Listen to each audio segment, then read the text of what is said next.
उपलब्धि का संसद विवरण। अपने कंपटीशन में आपने प्रथम पुरस्कार प्राप्त किया है। अपनी इस उल्लेखनीय उपलब्धि का संसद विवरण अपने मित्र को लिखे पत्र में प्रस्तुत कीजिए।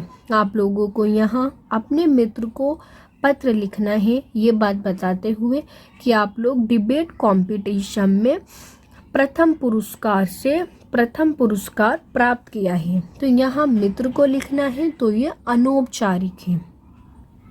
तो सबसे पहले हम लोग यहाँ क्या लिखेंगे, C5 जनकपुरी। एड्रेस लिखेंगे। एड्रेस आप लोग कोई भी लिख सकते हो, या अगर आप लोगों को पत्र में गिवन है तो आप वो एड्रेस लिखोगे, बट अभी नहीं गिवन है तो मैंने यहाँ कोई सा भी एड्रेस लिख दिया। C5 जनकपुरी, नई दिल्ली। रूल याद रखना है आप लोगों को कि इतना स्पेस छोड़ना आप लोगों के लिए कंपलसरी है। एड्रेस लिखने के बाद जस्ट बिना लाइन छोड़े, याद रखना है बिना लाइन छोड़े लिखना है नई दिल्ली।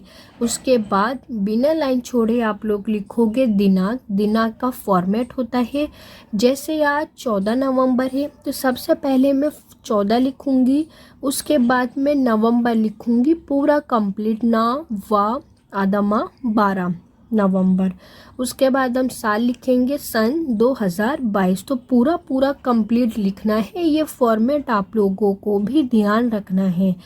उसके बाद मैं लिखूंगी प्रिय मित्र राहुल। इसके जस्ट नीचे वाली लाइन से लिखना है, लाइन नहीं छोड़नी है और इतना स्पेस छोड़ना कंपलसरी है। प्रिय मित्र राहुल, मैंने अपने मित्र का नाम लिख दिया राहुल। सप्रेम नमस्ते। अगेन बिना लाइन छोड़े लिखना है सप्रेम नमस्ते। नमस्ते करते हुए हम पत्र को शुरू करेंगे। तुम्हें ये सूचित करते हुए अपार हर्ष हो रहा है, खुशी हो रही है कि इस बार की क्षेत्रीय अंतर्विद्यालय वाद विवाद प्रतियोगिता में प्रथम पुरस्कार प्राप्त करने का सौभाग्य मुझे ही प्राप्त हुआ है। आप क्या बता रहे हो यहाँ पर कि तुम्हें बताते हुए बहुत खुशी हो रही है कि जो इस बार की क्षेत्रीय अंतर्विद्यालय डिबेट कंपटीशन था, वाद विवाद कंपटीशन था, उसमें मुझे प्रथम पुरस्कार प्राप्त करने का सौभाग्य मुझे ही मिला है। इस प्रतियोगिता का विषय था ग्लोबल वार्मिंग। आप लोग यहाँ विषय भी बताओगे कि डिबेट कंपटीशन का वाद विवाद का विषय क्या था। तो यहाँ मैंने लिख दिया ग्लोबल वार्मिंग। इसके दुष्प्रभावों को विस्तार पूर्वक बताना था। विस्तार मतलब पूरी डिटेलिंग में जाकर के बताना था। मैंने अपने विषय को बहुत ही प्रभावी ढंग से प्रस्तुत किया था। इसने बोला है जो भी मेरा विषय था उसे मैंने बहुत अच्छे से रिप्रेजेंट किया था। मेरे भाषण के दौरान कई बार तालियां बजी। निर्णायकों को मेरे बोलने का ढंग बहुत पसंद आया।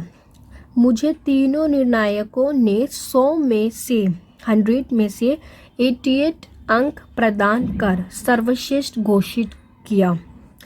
पुरस्कार लेते हुए मुझे गर्व का अनुभव हो रहा था।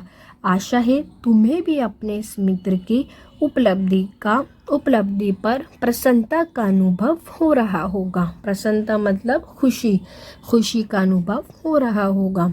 मैं इस खुशी पर एक पार्टी का आयोजन करूंगी और उसकी सूचना शीघ्र ही भिजवाऊंगी।